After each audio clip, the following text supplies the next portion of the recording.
감사원이 지난주에 문재인 정부가 집값 등의 정부 공식 통계를 장기간 조작했다. 이런 내용의 중간 감사 결과를 발표를 했습니다.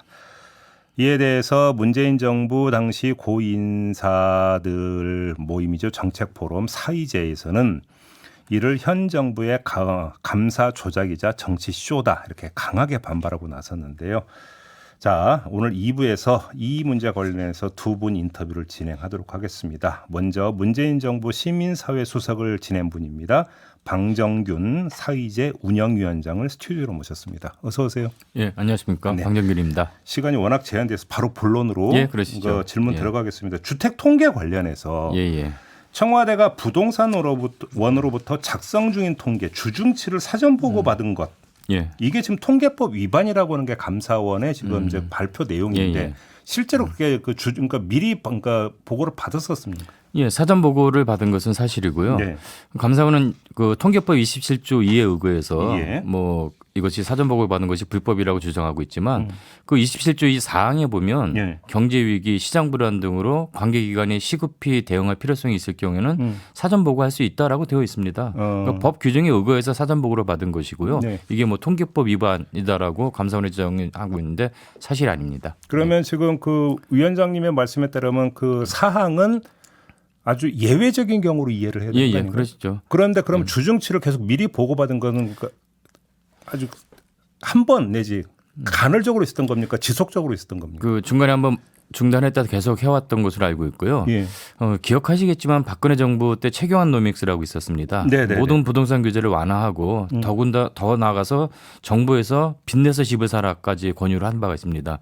그 후과가 우리 정부 들어서 나타나기 시작하면서 부동산 폭등의 조짐이 보였던 거죠. 네. 그렇다면 정부 입장에서는 이 부동산 폭등과 관련돼서 적극적인 대처를 할 필요성이 있었던 것이고 그래서 부동산원에게 주중 보고를 요구했던 것이지 이것이 뭐 어떤 다른 목적성을 가지고 했던 것은 결코 아니라는 말씀을 드립니다. 그러면 결국 법적인 문제로 국한한다면 결국은 그 사항에 대한 해석, 그렇죠. 그걸 예외적인 어떤 경우로 한정할 거냐 아니냐 이 해석을 둘러싼 대한민국에서 부동산만큼 민생에 직접적인 예. 그 연결이 되는 부분이 없지 않습니까? 예. 이 부분의 폭등은 반드시 막아야 되겠다는 것이 예. 문재인 정부의 아무튼 기본적인 생각이었습니다. 장기간 지속적으로 받은 건 맞다. 예.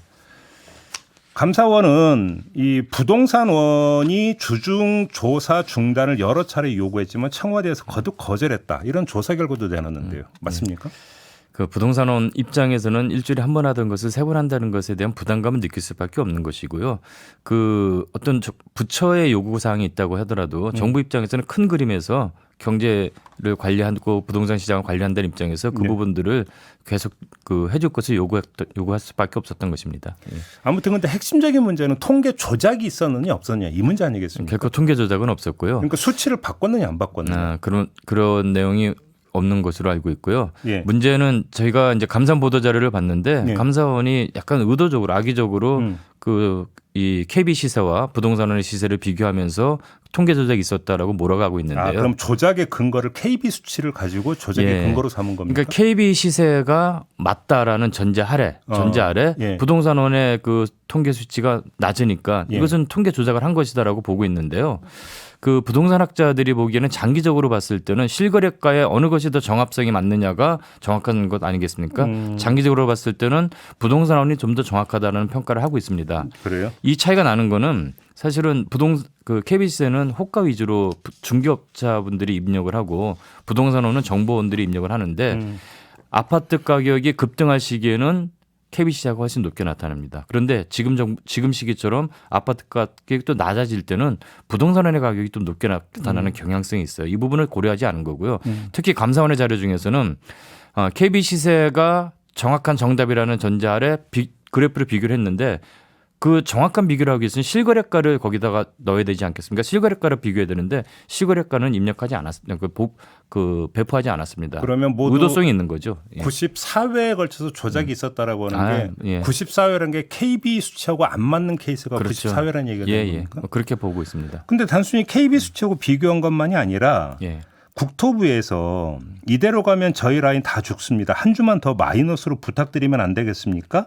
뭐 서울 최소 0.05% 나와야 됩니다. 이런 구체적인 요구가 있었다라고 감사원은 밝혔는데. 그러니까 감사원 보도자료 28페이지인가요? 그 도표 안에 뭐 BH 국토부 관련 자료 관련 인사들의 발언 내용을 이거 정리한 부분을 봤는데요. 예. 그 내용을 보더라도 부처에서 어떤 일이 있었는지는 저희가 다 파악을 못하겠지만 이거를 결국은 감사원은 그 국토부가 그런 얘기를 한 것이 청와대가 외압을 행사했다, 강압적으로 요구했다라는 것으로 몰아가고 있는 거 아니겠습니까? 근데 저희가 그 자료를 분석해 본 결과로는 청와대의 개입 부분을 저희는 살필 수가 없습니다. 그러면 다만 부처에서 어떤 부동산원과 국토부 사이에 어떤 일이 있었는지 부분에 대해서는 저희가 구체적으로 파악하고 수가 없는 부분이죠. 그러면 예. 청와대가 국토부에 동일한 압력을 넣어서 국토부가 부동산원에 또 이렇게 뭐 압력 내지 부탁하는 건 아니다 이런 예. 말씀이시고 예. 그러면 다시 잘라서 예. 실제로 국토부 관계자가 부동산원 관계자에게 이런 말을 실제로 했다면 예. 이건 조작 시도 행위에 해당이 되는 건 맞죠? 아니죠.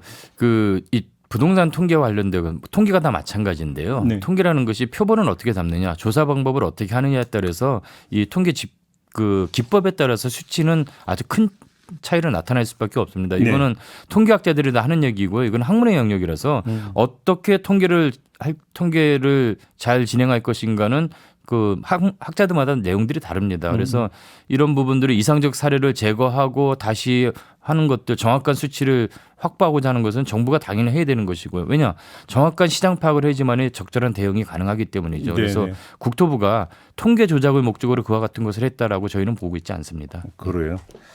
그다음에 가계 동향 조사, 경제 활동 인구 조사 예. 관련해서도 조사 방식을 임의로 바꾸거나 검증되지 않은 설명을 하도록 지시했다.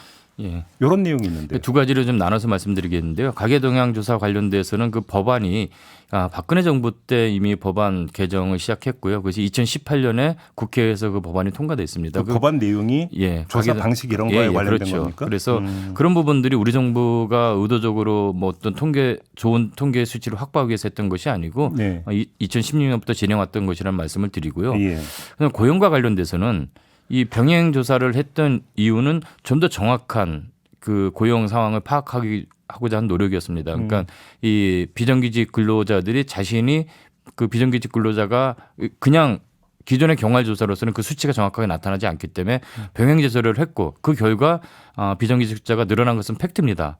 근데 이런 부분에 대해서는 그 통계청에서 발표를 할 때 좀 더 자세하게 이러이러해서 늘어났다는 것을 설명해야 되는데 그런 부분을 요청했던 것이 불가한 것인데 이것을 통계 조작을 했다라고 또 보고 있는 것이죠. 근데 사실 그 이것과 관련된 논란의 시작은 이거 그 엊그제 있었던 감사원 발표가 아니라 몇 년 전에 있었던 통계청장 교체. 사실 그때부터 논란이 좀 시작이 됐던 측면이 있지 않습니까? 혹시 이 자리에서 당시 통계청장을 교체했던 이유를 좀 말씀해 주시겠습니까? 저희가 뭐 확인했는데 정부에서 각 장관이라든지 부처장을 교체하는 것은 일정 시기가 있지 않습니까? 그때 통계청장만 교체했던 것이 아니고요. 제가 알기로는 13분의 장차관을 포함한 그 교체가 있었던 것으로 알고 있습니다. 자연스러운 교체였던 것이지 이것을 통계 조작을 위해서 우리 정부의 좀 친화적인 분들을 통계청장에 앉히기 위한 그런 시도였다. 그렇게 바라보는 것은 지나친 억측이라고 봅니다. 그리고 지금 그 오늘 보도를 보면 이 첫 제보가 부동산원 노조에 의해서 이루어졌다는 보도가 나왔거든요. 그러면 만약에 이게 사실이라면 부동산원 안에서 뭔가 상당한 문제의식이 그러니까 형성되어 있다는 해석이 연결이 되는데 이 점은 어떻게 보세요? 뭐 그래서 그런 얘기도 있죠. 그래서 공직기강실에서 이거를 조사를 했다가 뭐 덮었다라고 하는 건데요. 청와대를 아시는 분은 알겠지만 공직기강실의 내용은 저희 그 구성원들도 모르는 겁니다. 이 부분은 대통령께 직보하는 사항인데요. 그러나 제가 사후에 이와 관련된 얘기를 들은 바가 있습니다. 뭐 제보 이것과 관련된 것이 없이 공직기강실에서 자체적으로 이 부동산원과 국토부 내용 부분에 있어서 좀 조사를 시작한 바가 있다고 합니다. 2019년에. 그래서 그랬는데 오히려 공직기강실에서는 그 국토부에 너무 강압적이거나 이런 부분들을 강하게 요구하는 부분들을 하지 않는 것이 좋겠다는 의견을 제시했다라는 얘기를 제가 들었습니다. 청와대에서 그런 요구를 했다. 그래요. 확인사항으로 좀 남겨두도록 하겠습니다. 그러면 감사원의 중간 감사 결과 발표인데 일단 중간 감사 결과 발표는 어떻게 보십니까? 이 형식은? 이 중간감사 사실은 최근에 그 권익위 원장 전현희 위원장 사례를 보더라도 이 중간 조사라는 것이 감사위원회 의결 과정에서 바뀔 수 있는 소지가 분명히 있는 이게 것입니다. 감사위원회 의결을 아직 거치지 않은 안 거죠. 거친 거죠. 감사위원회 의결에서 내용이 바뀔 수가 있는 것인데 예. 이 감사원은 지금 중간조사 발표를 마치 확정된 사실인 양 기자회견을 통해서 발표를 하고 있습니다. 이것은 감사부서의 일방적인 그 판단 근거일 뿐인 것이고요. 더 문제는 22명 그 횟수로는 23건이죠. 수사 요청을 했습니다. 근데 수사 요청이라는 것은 그 중간조사를 하고 감사위원회 의결을 거치기까지 시간이 있기 때문에 그 시간 사이에 증거인멸 등의 문제가 발생할 소지가 있을 경우에 네네네. 제한적으로 하는 것이죠. 네네. 근데 이것을 그렇지 않았다는 것이고 또 이 수사 요청은 피감자가 모르게 비공개로 진행하는 것이 일반적인 상례입니다. 그런가요? 예. 근데 이것을 기자회견에서 대대적으로 거의 어느 분들이 수사 요청이 됐다는 것을 거의 밝혀지고 있지 않습니까? 그러면 그래서 정치쇼라고 규정한 저는 거예요? 분명한 이것은 정치적인 그럼 그 어떤 쇼의 목적이 있는 목적이 거죠. 뭘까요? 이 목적은 그 저희가 그 22명의 명단을 좀 이렇게 분석을 해본 결과 BH 청와대가 상당히 많은 수를 차지하고 있습니다. 정책 실정은 네 분 네 다 분 다. 지금 대상이 됐고. 예. 그 목적이 어디인가에 있다는 것은 국민들이 다 아실 것이라고 저희는 판단하고 있습니다. 그래요. 예. 알겠습니다. 저 말씀 여기까지 들어야 될 것 같네요. 고맙습니다. 예, 감사합니다. 네, 문재인 정부 시민사회 수석을 역임한 방정균 사의제 운영위원장이었습니다.